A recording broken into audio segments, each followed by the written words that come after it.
Buenas tardes. Lo que vamos a intentar hacer ahora es ver si de Jesús de Nazaret hay una serie de huellas en la historia. En la sesión anterior, una de las preguntas iba acerca de la validez de la propuesta cristiana y vamos a entrar ahora en los fundamentos históricos de esa propuesta, que se corresponden con la persona y la vida de Jesús de Nazaret. Entonces, hemos titulado nuestra charla de ahora, Jesucristo, y entre interrogantes, huellas en la historia. Y lo que vamos a hacer es, primero, introducir un poco el planteamiento del tema, y luego vamos a plantearnos tres preguntas para ver si Jesucristo es un mito, es una leyenda o realmente es historia. Entendiendo también que hay distinción entre mito, leyenda e historia. Y finalmente pues concluiremos. Esta pintura de Fritz von Uggde representa a Jesús de Nazaret con Nicodemo. Lo que pasa es que Nicodemo está vestido no con las vestimentas propias de un judío fariseo del siglo I, que es lo que era, sino con las vestimentas de un profesor universitario del siglo XIX. Y entonces me gusta la imagen porque no solo los profesores universitarios del siglo XIX, sino en realidad todos los universitarios de todos los tiempos nos preguntamos muchas veces, cuando entramos a fondo en el planteamiento de Jesucristo y la historia, de si eso realmente es lo que se nos dice que fue. Y entonces nuestra posición es un poco como la de Nicodemo. Nicodemo tenía sus categorías, tenía su modo de pensar, era un estudioso de las Escrituras, era un teólogo, y cuando Jesús le dice que tiene que nacer de nuevo, dice, pero ¿cómo puede un hombre viejo, como yo, volver al vientre de su madre y nacer de nuevo? Entonces, no entiende, porque le falta abrir su mente a unas categorías distintas.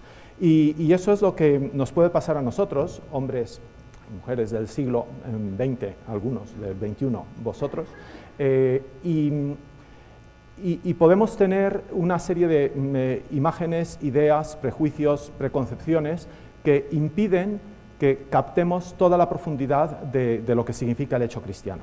Y entonces creo que hay que empezar precisamente por distinguir entre mito, leyenda e historia. Hay que entender también que estas preguntas no son una cuestión teórica, histórica, filosófica y teológica simplemente, aunque podrían serlo y quizás nos preguntamos si es así. Pensar sobre Jesús de Nazaret, sobre si existió, si su mensaje es válido, ¿es solo una cuestión histórica, filosófica, teológica? ¿O es también una cuestión vital? ¿O es solo una cuestión vital? En la sesión anterior, el profesor López Cambronero decía, bueno, para mí la respuesta es esta, y porque soy cristiano. Bueno, pues entonces mi vida está configurada de acuerdo con esta propuesta. ¿Y es solo una cuestión vital? Porque he nacido en el seno de una familia cristiana, entonces soy cristiano y tal. ¿Es solo sentimental, subjetiva, cultural? ¿Forma parte solo de mi tradición? Si solo es lo primero, si solo planteamos la pregunta en el orden teórico, entonces la respuesta o la posible respuesta no incidirá en lo segundo, nos resultará irrelevante. Consideraremos la historia y la propuesta de Jesús de Nazaret simplemente como un dato abstracto, lejano, distante y que no toca nuestra vida. Pero si es solo lo segundo, entonces la respuesta puede ser perfectamente irracional. ¿Por qué me creo el mensaje de Jesús de Nazaret y no me creo, pues, no sé, el del horóscopo del periódico de esta mañana?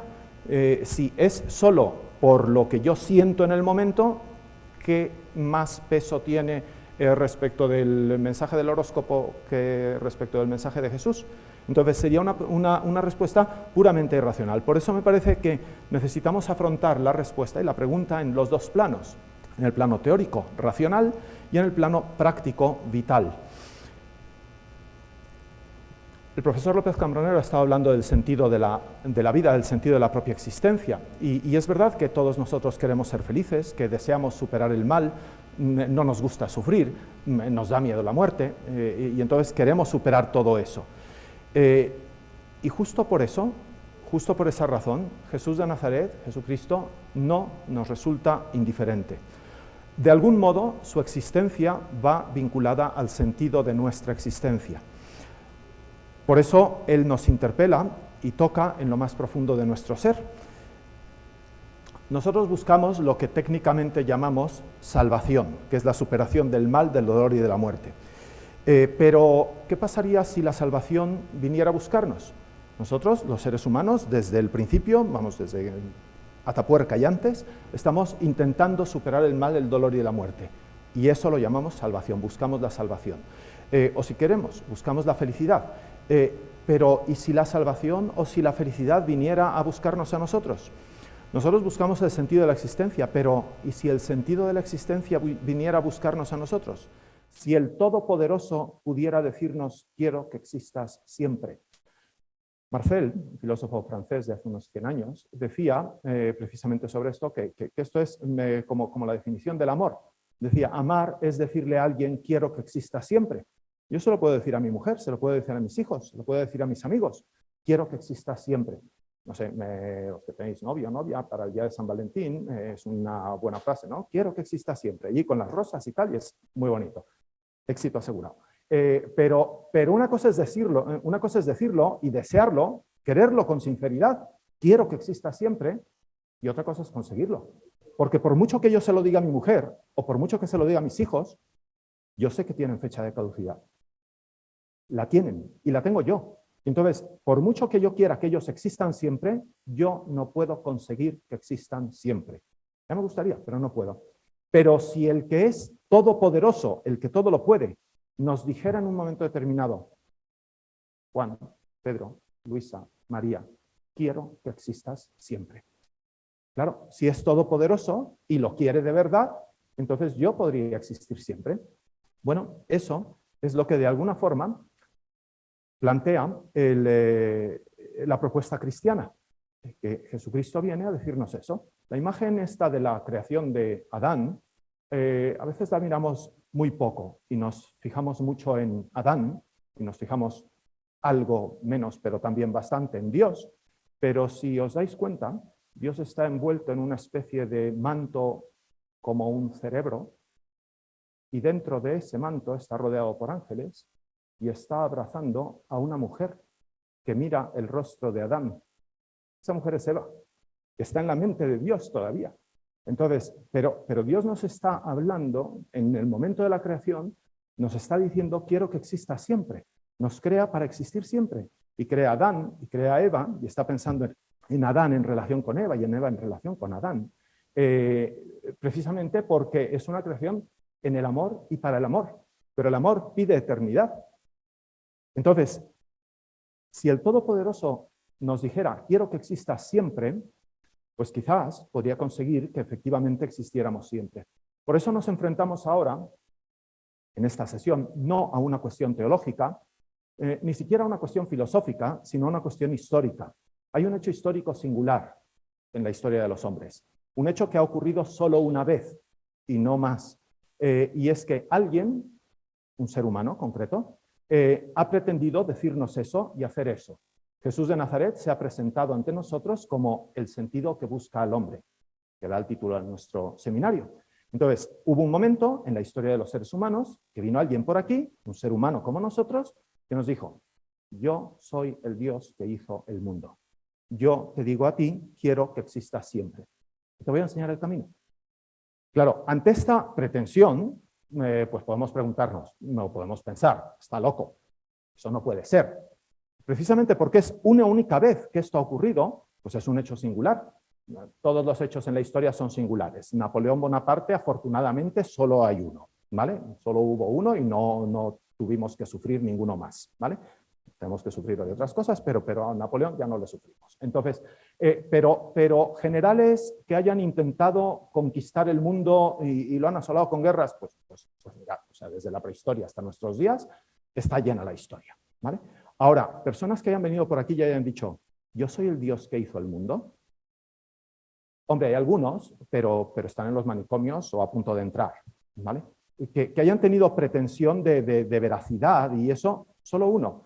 Si lo que Jesús dice es falso, entonces Jesús de Nazaret es inferior a todo lo demás.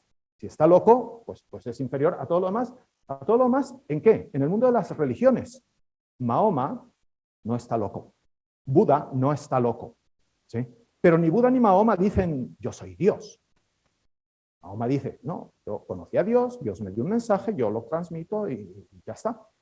Buda significa el iluminado, como sabéis, ¿no? Entonces, bueno, pues él iba por allí, se sentó debajo de una higuera, le cayó la luz encima y quedó iluminado. Y entonces descubrió la sabiduría de la vida. Fenomenal. Pero ninguno de los dos dice, yo soy Dios. Pero Jesús de Nazaret sí. Entonces, si es falso, es inferior a todos los demás. Pero si es verdadero, entonces es superior a todos los demás. Mahoma dice, yo soy un profeta, que vengo de parte de Dios. Pero si Jesús de Nazaret lo que dice es verdad, Él es el Dios de los profetas.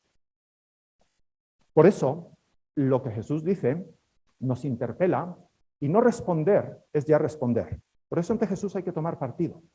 Y no tomarlo es ya tomarlo. Es decir, no me interesa, ya es dar una respuesta respecto de la interpelación que nos hace. Por eso es una cuestión no solo teórica, sino también vital. Lo que yo pienso acerca de yo también configura mi vida. Y por eso mismo siempre es una cuestión discutida, desde el principio. Desde el propio tiempo de Jesús había gente que decía, llevas razón, había gente que decía, no la llevas. Y por eso unos le siguen y otros terminan crucificándole. ¿Puede ser Jesús la respuesta a la búsqueda de sentido del hombre? Bueno, ¿quién es Jesús de Nazaret? Los textos viejos que nos hablan de él, los evangelios, nos dicen que Jesús hablaba de bondad, de perdón, de amor. Tiene un mensaje guay, tiene un mensaje que es atractivo, que es bonito y que mucha gente ha dicho, oh, qué maestro tan grande, qué filósofo tan de sentido común, qué generoso, qué sublime. El problema es que esos mismos textos empiezan a complicar la historia cuando nos dicen que Jesús caminaba sobre las aguas. Y esto, hombre, no es que lo veamos todos los días y tampoco es que digan que el lago estaba congelado y entonces iba patinando. No, no es eso. O sea, caminaba sobre las aguas, es lo que dicen los textos. O que curaba ciegos de nacimiento. No sé, hoy la alta medicina tecnológica pues puede, en unos casos muy contados, con unas técnicas complicadísimas, instalarte un chip en el cerebro y ver lo que se dice ver no ves, pero tienes una especie de sensaciones parecidas a los colores y ese tipo de cosas. Ahora, que con la técnica tan sofisticada de escupir sobre la tierra y formar una pasta más bien asquerosa, el Hijo del Hombre llegue y a un ciego de nacimiento le embarre los ojos con eso y le diga, vete a bañar a la piscina, una piscina en donde están bañándose todos los enfermos del pueblo, y que ese señor salga viendo, pues eso no ocurre todos los días. Entonces, claro, esto es un poco raro. Más aún, resucita muertos. Entonces, pues no el hijo de la viuda de Naín, que se había muerto esa mañana y lo llevaban a enterrar esa tarde y tal. No. Lázaro, que cuando lo sacan del sepulcro, cuando abren el sepulcro, dice la hermana, apesta, está podrido. Ya está muerto, remuerto. Y sin embargo, lo devuelve a la vida. Entonces, claro, esto es todo muy raro. Más aún, resucita el mismo. O sea, narraciones de profetas en el Antiguo Testamento que resucitaban gente, pues tenemos a Elías. Ahora, que yo me muero y al poco tiempo me resucito, pues es bastante complicado. Y sin embargo lo hace. Y sus discípulos dicen que es Dios. Claro, si es Dios, esta es la afirmación fundamental. Si es Dios, todo lo demás está chupado. Entonces, el señor que inventó los ojos de las avispas y de los seres humanos puede devolver la vista a un ciego de nacimiento. Pero vamos, con el meñique de la mano izquierda. ¿Vale? El que inventó la vida humana puede devolver la vida humana, o sea, no pasa nada. El que inventó los mares puede caminar sobre ellos. Ahora, si no es Dios, tenemos un problema, porque entonces, ¿cómo explicamos estos textos?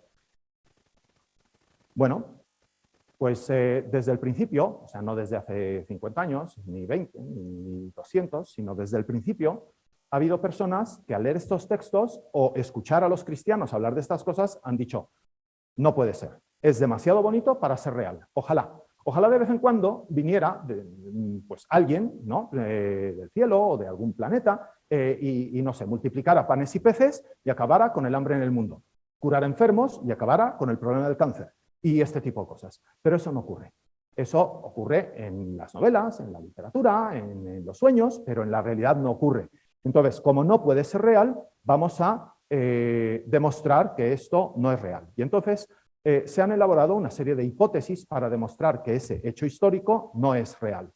Entonces, Jesucristo, primera hipótesis, Jesucristo no existió nunca. Jesucristo es un mito inventado. En un momento determinado, los seres humanos, alguien, pues se inventó el mito de Jesucristo, una especie de ficción literaria, no sé, el rey Arturo, más que el rey Arturo, esto otro, el Señor de los Anillos, también, ¿vale? Entonces, segunda hipótesis, Jesús existió, pero no como nos lo han contado. Jesús es una leyenda manipulada. Y tercera hipótesis, vale, Jesús existió, pero existió como nos lo cuentan, pero con otro sentido. Es un poeta místico. Entonces, por ejemplo, lo primero es un mito. Jesucristo sería algo parecido a, no sé, Aragorn en la Tierra Media. ¿Existió Aragorn? Hombre, existir, no. Entonces, ¿de dónde viene? Y Lady Arwen, y Bilbo, y todos estos, pues existir no existen, ¿no? Pero que yo los he visto en la pantalla y tal. Y además, bueno, pero eso es una película. ¿A partir de qué? De la imaginación desbocada de un profesor de Oxford, que como llueve tanto en Inglaterra, pues no hacía más que pensar y escribir, y entonces, pues se inventó la Tierra Media, y se inventó la Tierra Media completa, ¿no? Y entonces, claro, pero ¿existió la Tierra Media? No. No ha existido.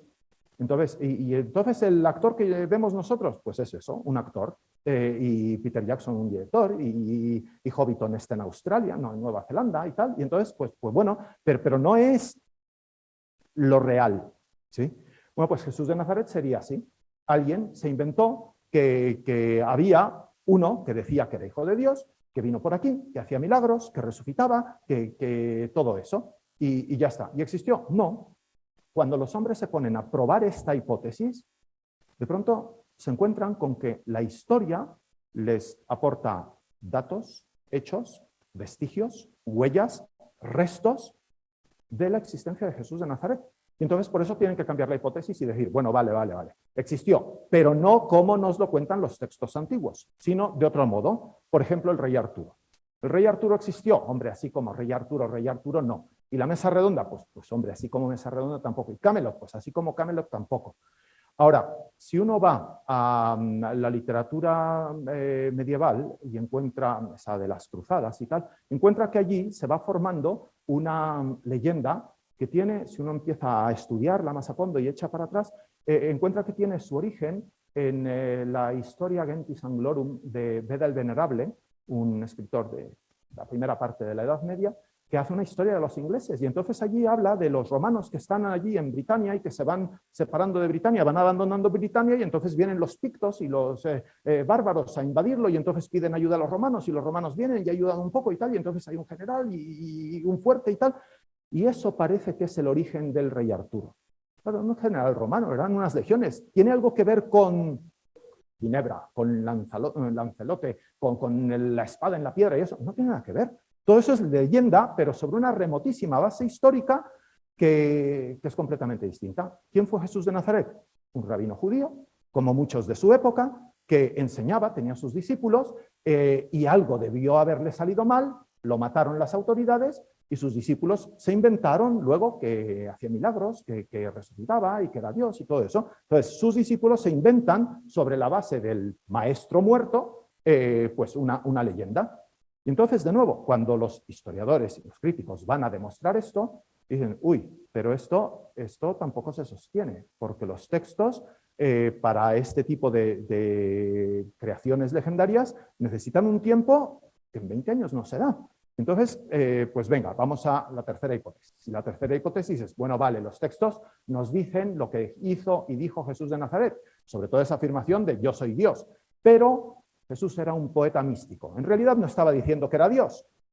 Yo soy hijo de Dios. Bueno, también lo decimos nosotros y todo el mundo conoce a su padre y a su madre. Entonces, claro, Jesús de Nazaret pues hablaría en sentido figurado, en sentido espiritualista, no en sentido real. Bueno, pues frente a esas hipótesis, el cristianismo desde el principio ha entendido lo que decimos en el credo, que fue concebido por el Espíritu Santo, se encarnó de María Virgen, padeció bajo Poncio Pilato, fue crucificado, muerto y sepultado, y resucitó al tercer día según las Escrituras. Esa estas expresiones, sobre todo, por ejemplo, la de Poncio Pilato, no es una especie de vendetta contra Poncio Pilato, ¿no? De decir, tú lo mataste, pues ahora todos los domingos recordamos que tu culpa. No es eso, sino que es el modo que tiene el mundo antiguo de fechar los hechos históricos. Decir bajo Poncio Pilato significa decir Judea entre el año 26 y el año 36 de la era cristiana, porque es en ese momento donde Pilato era gobernador de esa zona del mundo. Entonces, frente a esas tres hipótesis, el cristianismo ha entendido que Jesús es un personaje histórico, en un tiempo muy concreto, en un lugar muy concreto, y que dijo e hizo una serie de cosas con todo el sentido que le atribuye la fe cristiana. Entonces, vamos a afrontar cada una de ellas, de esas hipótesis. La primera es la del mito. Si ocurrió de verdad, si Jesús existió de alguna forma, debía haber dejado algunas huellas en la historia. Resulta que tenemos huellas arqueológicas, testimonios paganos, testimonios judíos y, por supuesto, también testimonios cristianos. Por ejemplo, tenemos esto, que es una de las huellas arqueológicas, que es la llamada lápida de Nazaret. Es un mármol de esas medidas que se encontró en Nazaret. Nazaret es hoy la capital de Galilea, hoy es una ciudad muy grande, pero en tiempo de Jesús era una ciudad con 40, iba a decir casas, pero no son casas, cuevas, hoyos en la tierra, en donde vivían pues unas 40 familias que en realidad formaban el mismo clan. Y eso, no salían los mapas, ¿vale? Bueno, pues en el siglo I, esta piedra es del siglo I, ¿vale? Y fue encontrada en Nazaret y está actualmente en París. En la datación de la piedra, los arqueólogos llegan, la estudian y dicen, pues esto es más o menos del año 41, más o menos, del 36 o del 50, pero más o menos del año 41. Y es lo que dice, el texto que tiene es un diagmata Caesaros, un decreto de César. ¿Y qué dice César en esa piedra? Claro, pensad la situación. César, Roma, dueño del mundo, ¿vale? Escribe en un griego particular, en un griego que tiene dejes y giros propios de la gente de Siria, de la gente de Palestina, ¿vale? Y les dice, edicto de César. Sabido es que los sepulcros y las tumbas que han sido hechos en consideración a la religión de los antepasados o de los hijos o de los parientes deben permanecer inmutables a perpetuidad. Si pues alguno es convicto de haberlos destruido, de haber no importa de qué manera exhumado cadáveres, enterrados, o de haber con mala intención transportado el cuerpo a otros lugares, haciendo injuria a los muertos, o de haber quitado las inscripciones o las piedras de la tumba, ordeno que ese sea llevado a juicio como si quien se dirige contra la religiosidad de los hombres lo hiciera contra los mismos dioses. Así pues, lo primero es preciso honrar a los muertos, que no sea en absoluto a nadie permitido cambiarlos de sitio, si no quiere el convicto por violación de sepultura sufrir la pena capital. Ahí en las citas esas tenéis la fuente del texto, pero también si queréis algo sobre la discusión sobre la autenticidad de esto, porque esto, claro, es discutido siempre como todo en todo, ¿vale? Pero, ¿qué es lo que está diciendo esa piedra? Esa piedra está diciendo, en un pueblo que no salen los mapas, ¿vale? Que está prohibido violar las tumbas y cambiar los cadáveres de sitio o robarlos. ¿Y eso por qué lo dice? Nada menos que el César. Entonces, ¿por qué el César se toma el trabajo de a 100 personas del rincón último de su imperio decirles que dejen las tumbas en paz? Bueno, pues esto no se explica a no ser que supongamos que la gente que vive en Nazaret son discípulos y parientes de Jesús de Nazaret y que el Evangelio de Mateo, por ejemplo, nos dice que los sacerdotes, cuando Jesús resucita, difunden la idea de que sus discípulos robaron el cuerpo de Jesús. Y con eso se monta tal lío en Judea que llega a oídos de César. Y César dice, ¿cómo? ¿Que la gente anda violando tumbas? Pero eso no se puede soportar. Entonces manda el decreto. Si esto es así, pues entonces la piedra tiene sentido. Si no, no tiene sentido. Este tipo de piedras, no, así como hay teatros romanos por todo el Mediterráneo, no hay piedras de estas por todo el Mediterráneo. Vamos, no se han encontrado, ¿vale? Entonces, ¿esto qué indica? Pues indica que Jesús resucitó. No, indica que en la aldea de Jesús hay una discusión acerca de si cambiamos los muertos de sitio o los muertos resucitan. Y es tan importante la discusión que el César toma, tiene que intervenir en ella. Otra huella arqueológica es el Santo Sepulcro. Si nosotros vamos al Santo Sepulcro hoy, vemos una iglesia medieval, básicamente. En el siglo XIX fue por allí un general inglés, el general Gordon, que dijo, esto no puede ser el Santo Sepulcro, porque los textos nos dicen que fue enterrado pues, fuera de la ciudad, y esto está, como todo el mundo ve hoy, dentro de la ciudad, porque está dentro de la muralla. ¿Vale? Y entonces se puso a buscar otra tumba y encontró una tumba muy bonita en un jardín y dijo, esto es la tumba de Jesús. Y la empezaron a llamar la tumba del jardín, la Garden Tomb. Pero por muy bonita que sea, no puede ser la tumba de Jesús. ¿Por qué? Porque lo que nosotros vemos en el Santo Sepulcro es una iglesia cruzada del siglo XI, que se construye sobre las ruinas bizantinas, unas del siglo XI y otras del siglo VII, construidas sobre las ruinas de la Anástasis de Constantino, construyen en el año 325, es decir, 300 años después de la muerte de Jesús, que construye sobre el foro de Adriano. Adriano lo construye en el 135, 100 años después de la muerte de Jesús, y construye ese foro en un espacio nada apto para la construcción de un foro, porque es un hoyo y una especie de peña y tal, y tiene que rellenar todo eso para hacer una explanada, ¿vale? Teniendo a 50 metros un terreno perfectamente llano para poder construir su foro. ¿Por qué lo construye allí? Porque lo construye sobre una peña, una cantera transformada en huerto y unas tumbas excavadas en la roca en el siglo I. Y entonces cuando viene la arqueología y empieza a desmontar y a bajar por debajo de los cimientos de todo lo que hay allí, pues coincide con lo que dicen autores del siglo II, tanto los apócrifos como San Justino, y encuentra pues lo que se ha encontrado hace 5 años, que veis aquí en esta última imagen, que es pues, la tumba de Jesús. Entonces hay un sustrato allí que es del siglo I, sobre el cual se ha ido construyendo y construyendo y construyendo a lo largo de los siglos, de acuerdo con la tradición cristiana. ¿Eso significa que tenemos la absoluta certeza histórica, matemática, de que es la tumba de Jesús? No, pero todos los indicios de la metodología histórica, arqueológica en este caso, apuntan en esa dirección. Si Jesús no existió, pues es difícil que tuviera una tumba. Pero también hay testimonios paganos. Tácito es un historiador romano de la segunda mitad del siglo I, y Tácito, cuando escribe la historia de Roma, cuando habla de Nerón reina en la década de los 60, ¿vale? Entonces nos dice que Nerón incendia Roma y entonces la gente empieza a protestar y entonces para callar el rumor que decía que el emperador había incendiado Roma, Nerón acusó como reos y torturó con penas refinadas a los que el pueblo denominaba cristianos, odiados por sus crímenes. ¿Quiénes son los cristianos? Entonces nos va a explicar de dónde vienen los cristianos. Su fundador, llamado Cristo, fue condenado a muerte por el procurador Poncio Pilato imperando Tiberio. O sea, pues eso, entre el 26 y el 36, ¿vale? Bueno, si seguís leyendo veréis que Tácito no es precisamente un fan de los cristianos y entonces precisamente por eso su testimonio es relevante. Él no nos dice que Jesús haya resucitado, no nos dice que Jesús sea hijo de Dios, nos dice simplemente que Jesús fue crucificado por Poncio Pilato. Algo habrá hecho para que la justicia romana haya dado cuenta de él y ya está. Pero para explicar unos hechos del año 65 de nuestra era, entonces Tácito tiene, en donde están los cristianos implicados, tiene que explicar quién es Cristo. Y por supuesto no pone en duda la existencia histórica, sino que al revés nos da testimonia. Hay muchos otros testimonios paganos de este tipo, el de Plinio el Joven, el de Suetonio, el de Luciano de Samosata y muchos otros. Me detengo muy brevemente en el de Plinio el Joven porque a mí me gusta mucho.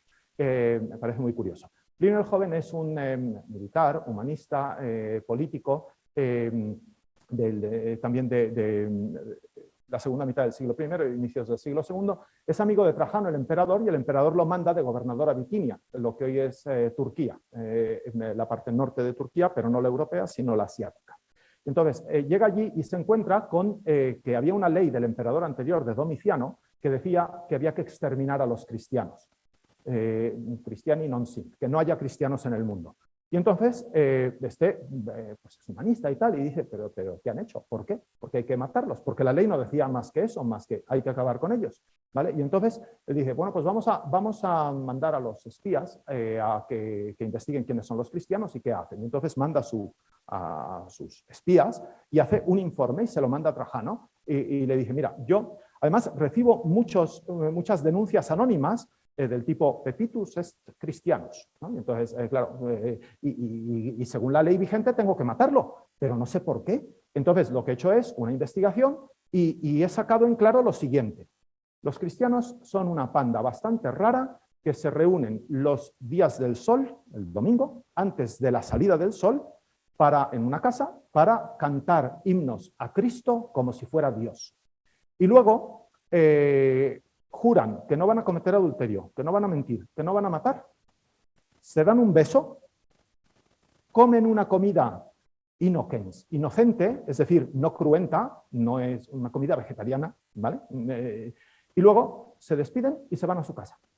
Yo en esto no encuentro nada raro, nada que merezca la pena de muerte. Es verdad que son un poco tercos, porque tú les llamas, cuando los denuncian y los llamas y los interrogas, les preguntas, ¿pero tú eres cristiano? Y te dicen, sí. Y entonces les adviertes y les dices, vamos a ver, hay una ley que dice que si me dices que eres cristiano te tengo que matar. Entonces, te lo pregunto otra vez, ¿eres cristiano? Sí. A ver, no me has entendido. Que te voy a preguntar y si me dices que sí, te voy a matar. Entonces, te lo pregunto, ¿vale? ¿Eres cristiano? Sí. Entonces, claro, son muy tercos y eso, o muy tontos y tal. ¿Qué hago con ellos? Y entonces le responde Trajano y le dice, las denuncias anónimas pasa de ellas, porque se ve que son por envidia y entonces no hagas caso. Pero si la denuncia es en firme y está bien testimoniada, pues llamas al sujeto, lo interrogas, le das, si reconoce que es cristiano, le das la oportunidad de retractarse y lo dejas libre. Si lo hace, lo dejas libre, y si no, pues lo matas. Pero no lo matas por ser cristiano, sino por tonto. Y ya está. Entonces, porque dice textualmente, porque gente tan terca no merece vivir. Entonces, esto es importante para la historia. ¿Por qué? Porque esto es de inicios del siglo II y nos dice que el cristianismo está ya difundido en la zona de Turquía, ¿vale? En lo que hoy es Turquía. Entonces era Grecia, la Grecia romana. Entonces, que está difundido allí, que el imperio está como preocupado por esta situación y que para explicar de nuevo estos hechos hay que recurrir a la fuente, y la fuente es Cristo, que además está aquí divinizado. Sus discípulos cantan himnos a él como si fuera Dios. Y entonces nos habla además de la primera liturgia cristiana, nos está describiendo la misa, donde cantan himnos, me rezan, prometen, se dan el beso de la paz y estas cosas, y comen una comida inocente que es pan y vino, y ya está. Entonces, bueno, pues por eso es importante. Entonces, si Cristo no existió, esto no tendría razón de ser. Y testimonios parecidos son el de Suetonio, el de Luciano de Samosata, pero vamos a pasar de ellos. También hay testimonios judíos. Los cristianos primeros eran judíos, pero dejan de ser judíos y pasan a ser cristianos. Entonces, los judíos que siguen siendo judíos dan también testimonio de Jesús de Nazaret, aunque de una forma naturalmente distinta de la de los cristianos. Esto es de un libro muy, muy importante para los judíos, no es la Sagrada Escritura, pero es lo segundo más importante para los judíos, que es el Talmud. Y entonces, en un capítulo del Talmud dice esto: se ha enseñado, la víspera de la Pascua colgaron a Jesús, y un heraldo salió 40 días antes diciendo, será apedreado porque practicó la brujería y ha desviado a Israel. Quien sepa algo en su favor, que venga e interceda por él. Mas no habiendo encontrado a nadie en su favor, lo colgaron la víspera de la Pascua. Entonces, ¿qué es lo que nos está diciendo? Pues si recordáis o tenéis alguna noción de lo que dicen los evangelios, nos da una versión parecida a lo del proceso de Jesús ante el Sanedrín, ante los judíos, pero también distinta. Es la versión judía del proceso. Lo que está diciendo es, teníamos que matarlo, naturalmente. ¿Por qué? Pues porque fue un idólatra y el misericordioso ha dicho, no tendrás misericordia de él. Entonces, ¿de qué lo acusan? Pues lo acusan de brujería y de desviar a Israel. Entonces, ¿brujería qué es? Tratos con el demonio. ¿Desviar a Israel qué es? Israel va en el camino recto de adoración a Dios, y desviarlo es orientar a Israel a adorar otra cosa, adorar a alguien distinto de Dios. Entonces, por eso dice, es un idólatra, ¿sí? Entonces, teníamos razón para matarlo. A pesar de las diferencias, hay una serie de coincidencias en el texto del Talmud y los evangelios. Por ejemplo, dice la víspera de la Pascua. Si vamos al Evangelio de San Juan, nos damos cuenta de que el Viernes Santo es la víspera de la Pascua. Y el Viernes Santo es cuando Juan pone la muerte de Jesús. en el mismo momento en el que los sacerdotes en el templo están degollando los corderos pascuales. En ese momento muere Jesús, en la víspera de la Pascua, ¿sí? Y claro, dice, colgaron, pero colgaron no es como en el lejano oeste con la horca. Colgaron es el mismo término que usa el Nuevo Testamento para referirse a la crucifixión. Entonces, lo crucificaron. Pero si analizamos más el texto, decimos, 40 días antes salió un heraldo diciendo, no tenemos muy clara noticia de esto en el Evangelio, o sí, porque sí nos dice también San Juan que unas semanas antes de la pasión, el Sanedrín se reúne, mandan emisarios, buscan testigos, no los encuentran, y entonces hay también una coincidencia aquí. Hay un juicio previo sobre Jesús y lo condenan. Y entonces buscan testigos. ¿Y lo condenan a qué? A ser apedreado. Y sin embargo dice que lo crucifican. ¿Por qué? Porque el juicio es de judíos y condenan, según la ley judía, a muerte, que es por lapidación. Pero quien ejecuta la sentencia no pueden ser los judíos porque no tienen derecho sobre la pena de muerte. Y entonces la ejecutan los romanos. Y los romanos no lapidan, sino que crucifican. ¿Vale? Entonces, hay una serie de coincidencias con lo que dice el texto evangélico. Entonces, los judíos también creen que Jesús es un personaje histórico. Este otro texto de Josefo también es muy interesante, pero por razón de tiempo no lo vemos. Si queréis, en otro momento volvemos sobre él. Y eso, por supuesto, hay testimonios cristianos, pero no vamos a entrar en ellos. Entonces, con esto, pues, claro, no podemos pensar que Jesús sea un mito. Es decir, si hay testimonios en la historia de su existencia real, no puede ser un mito como Aragorn o Lady Arwen. No, Aragorn no ha dejado vestigios en la historia, Lady Arwen tampoco. Entonces, ¿puede ser una leyenda? Si los textos que nos hablan de él son leyenda, debe ser posible entonces distinguir en la leyenda el fondo histórico original de los estratos añadidos, como podemos hacer, por ejemplo, en esas novelas de la Edad Media que nos hablan del rey Arturo. Entonces podemos ver que hay una creación literaria muy pegada, por ejemplo, a las cruzadas, que están en esa época. Y hay otros fragmentos que hablan de una historia anterior a las cruzadas. Y entonces nos dan la fuente, y la fuente es Beda el Venerable, y entonces en Beda el Venerable podemos rastrear allí lo que de fondo histórico puede haber en el caso del rey Arturo, ¿vale?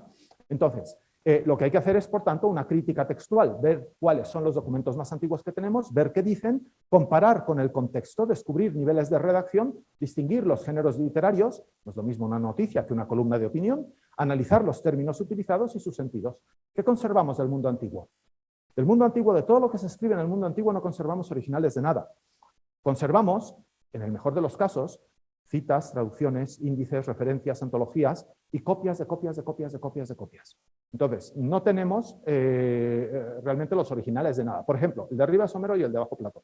Homero compone su Ilíada, más o menos, en el año 800 a.C.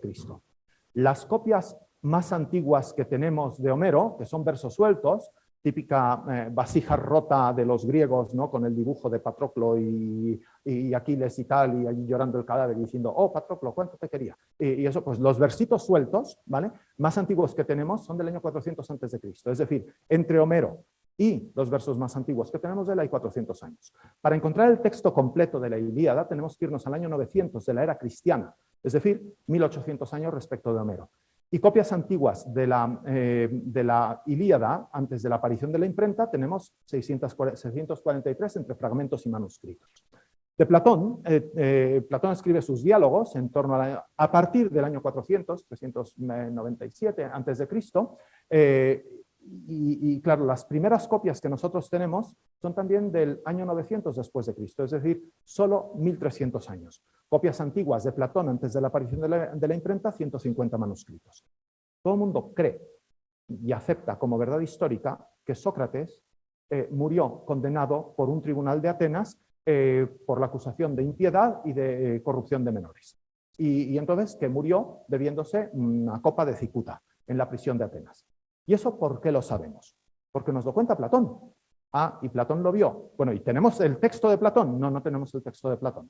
El texto de Platón más antiguo que nos cuenta esto dista del que escribió Platón o dictó a uno de sus esclavos 1300 años. ¿Vale? Y entonces, pero dando por buena la copia, lo que Platón nos cuenta es que lo vio él. No, Platón dice que él estaba fuera. que él no vio morir a Sócrates. Y entonces, ¿qué nos dice? Nos dice que otro se lo contó a otro que se lo contó a él. O sea, es el testigo de un testigo y tal. Oye, ¿y si en realidad Sócrates, el gran sabio que muere impasible, dando testimonio de la verdad y la justicia y la fidelidad a la conciencia, se escapa de la prisión y se va a vivir a Tesalia, como le propone su amigo Critón, que entra literalmente en la prisión después de sobornar a los guardias precisamente para eso, para llevárselo a Tesalia, que es algo así como Ibiza en el siglo V antes de Cristo, ¿vale? Y claro, ¿por qué no va a ser verdad? Bueno, pues claro que no es verdad. ¿Y por qué? ¿Porque tenemos un texto medieval que nos dice que no es verdad? No, porque si ese hecho hubiera sido verdad, anda que no tendría Aristófanes, un comediógrafo de la época, materia para una nueva comedia de Sócrates, el gran sabio de la justicia que huye en cuanto las cosas le van mal. Como ya había escrito Las nubes, en donde se ponía a Sócrates a caldo, podía escribir aquí otra. Anda que no habría habido testimonios de los enemigos de Sócrates reprochándoselo. Claro, pero de eso no hay nada. Todo el mundo coincide en que lo que dice Platón acerca de la muerte de Sócrates es rigurosamente cierto, ¿vale? Entonces, bueno, ¿qué tenemos del Antiguo Testamento? El Nuevo Testamento se refiere a hechos del siglo I, básicamente en dos momentos. Hasta el año 30, por extenderlo demasiado, el año 35, la vida de Jesús de Nazaret. Y desde ese momento hasta el fin del siglo, la actividad de los apóstoles.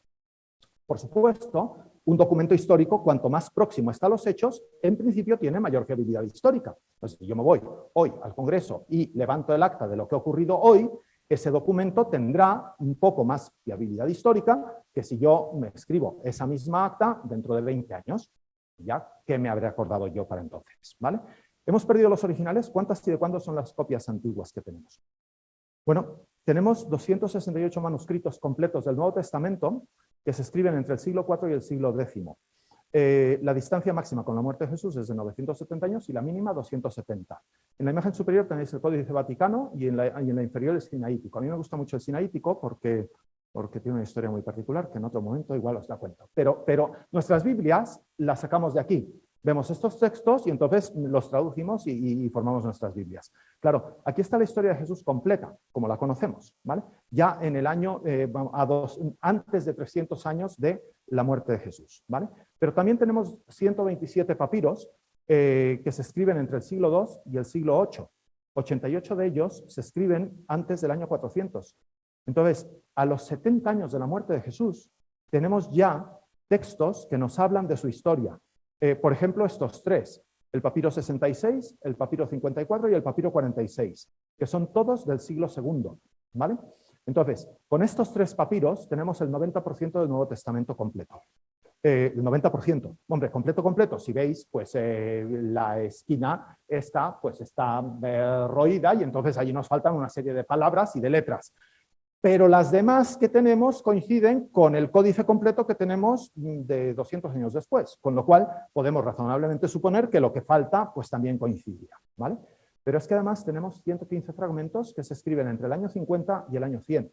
Es decir, tenemos fragmentos que distan 20 años de la muerte de Jesús, o 70. Entonces, claro, son fragmentos, son textos muy pequeñitos, como por ejemplo el papiro 52 o el papiro 104 Magdalene, ¿vale? Entonces, nos dan solo unas frases, pero estas frases son, por ejemplo, el papiro 52 Rylands, nos habla del proceso ante Pilato y está fechado en el año 120 después de Cristo. El Evangelio de San Juan, esto está en el Evangelio de San Juan, esto es un texto del Evangelio de San Juan, el Evangelio de San Juan se escribe en torno al año 95. Si esto no es el original del Evangelio de San Juan, es una de sus primerísimas copias. Entonces, bueno, y como esto tenemos mucho. Entonces, claro, si analizamos después los textos, bueno, pues sumamos todo lo que tenemos y entonces tenemos totales 5.366 manuscritos griegos, 10.000 manuscritos latinos, 9.300 en otras lenguas, total 25.000 manuscritos del Nuevo Testamento antes de la aparición de la imprenta. Si comparamos eso con el segundo lugar de la producción literaria de la antigüedad, que es la Ilíada de Homero, con sus 643 manuscritos, la comparación es ridícula. Entonces, no. O con los 150 de Platón, Entonces, resulta que yo me creo la historia de Sócrates porque me la cuenta un manuscrito medieval del año 900 y no me creo que Jesús de Nazaret haya existido porque tengo un texto de 70 años de distancia de su muerte. Pues es un poco raro, ¿no? Y eso. Ahora, si asumimos la hipótesis de la leyenda, pues tenemos que ver claro, que hay que entrar en el análisis de los textos para ver si esto que nos cuentan es realmente historia. ¿Cómo, cuándo, dónde, quién se pudo inventar el mito o la leyenda de Jesús de Nazaret? Bueno, cuando se escribe el Nuevo Testamento. Decimos, tenemos textos de 20 a 70 años de distancia de la muerte de Jesús de Nazaret. Jesús de Nazaret muere en el año 30 o 35, ¿vale? Como mucho el 35, seguramente el 7 de abril del año 30. Pedro y Pablo mueren en la década de los 60, a final de la década de los 60. El año 70 es la destrucción del templo. Hacia el 100 está más o menos ya completo todo el Nuevo Testamento. Entonces, ¿cómo lo conocemos? ¿Sí? Entonces, 125, si somos muy críticos, los últimos libros del Nuevo Testamento. Bueno, ¿eso qué significa? Que hay que ver qué dice ahora el Nuevo Testamento, pero que es un texto muy próximo a los hechos, ¿vale? En función del texto que tengamos, ¿qué se escribe en el Nuevo Testamento? Pues que 5, 15, 20, 30 o incluso 70 años atrás, un artesano judío se hacía pasar por Dios y por eso fue crucificado, muerto y sepultado, aunque resucitó y subió al cielo. Que se dice que este personaje no es un personaje de novela, sino que es perfectamente histórico, se encuadra en su tiempo, en su espacio, en sus circunstancias. Se dice que las autoridades de su tiempo lo trataron, que tiene parientes y conocidos todavía vivos. Entonces, los hombres antiguos sabían hacer algo parecido a las novelas, relatos de ficción. Está la literatura antigua llena de ello. Homero, para empezar, ¿vale? Pero también sabían hacer historia. Y el texto del Nuevo Testamento no es de género literario, no es de género de ficción. Se presenta como un texto histórico, como las biografías de los Césares de Suetonio, como la guerra de las Galias de Julio César, ¿vale? Entonces, claro, no se está diciendo que hay un mito por allí que se cuenta, sino que es un personaje histórico. ¿Y qué es lo que se dice? La invención no es de detalles sobre cuántas veces subió Jesús al templo, 5, 25, 35, sino de aspectos fundamentales. La afirmación radical del Nuevo Testamento es: Dios es igual a un judío de carne y hueso crucificado como un criminal. ¿Habéis visto La Pasión de Mel Gibson? Bueno, pues imaginad que ese trozo de carne ensangrentada que cuelga de la cruz, al poco tiempo hay una panda de zumbaos por el mundo diciendo que ese trozo de carne humana sangrante es el Dios que hizo el mundo. Claro, nosotros estamos quizás muy acostumbrados a ver los crucifijos y los tenemos como muy aseaditos y nos los colgamos casi como joyas y tal, y eso.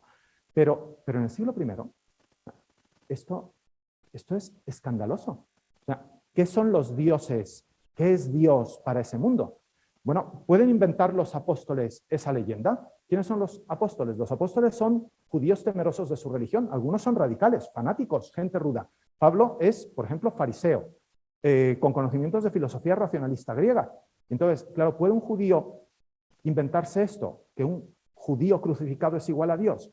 ¿Quién es Dios para Israel, para los judíos? El primer mandamiento, el Shema Israel, el Señor tu Dios es el único Dios. No harás imágenes de Dios. Dios es tan santo, es espíritu puro, es absoluto, es trascendente, es tan santo que el arte no tiene belleza suficiente para captarlo, que no se puede pronunciar ni siquiera su nombre. Cuando los judíos piadosos, a fecha de hoy, escriben las 4 letras D-I-O-S, no escriben las 4 letras, escriben D-O-S. No se atreven a poner las 4 letras juntas, por respeto a Dios. Dios es santo y terrible y está ahí arriba. Decir que es un judío igual a un judío crucificado como criminal es blasfemar, es un insulto a lo divino. Y para los paganos, ¿quién es Dios para los paganos? Las religiones mitológicas entienden que los dioses son eternos y felices, no mueren en las cruces, y menos como criminales. Y luego, por detrás de esos dioses hay una justicia impersonal, eterna, a la que los mismos dioses se someten, es inaccesible. La filosofía pagana entiende que Dios es la idea absoluta del bien, Platón, el motor inmóvil, Aristóteles, el logos de la existencia, Heráclito, pero eso es una idea, una fuerza cósmica, no es un hombre de carne y hueso, y menos un mortal. Y Jesús, Dios, en ese contexto, aparece revestido de humanidad, muestra sentimientos, emociones, cansancio, fragilidad, necesidad, sufre y muere. Confiesa, por ejemplo, en Getsemaní que tiene tristeza, angustia, miedo, y lo hace como criminal. ¿Cómo muere Sócrates, el sabio? Completamente sereno. ¿Cómo está Jesús en Getsemaní? Tengo tristeza, angustia y miedo. O sea, es la antítesis no ya de Dios, del sabio, según el modelo pagano. Y lo hace además como criminal, ¿no? Entonces, claro, eso no se lo inventa alguien gratuitamente en el siglo I. ¿Se lo inventaron los apóstoles? Bueno, esta es la tesis jurídica del cui prodest. ¿A quién aprovecha el invento?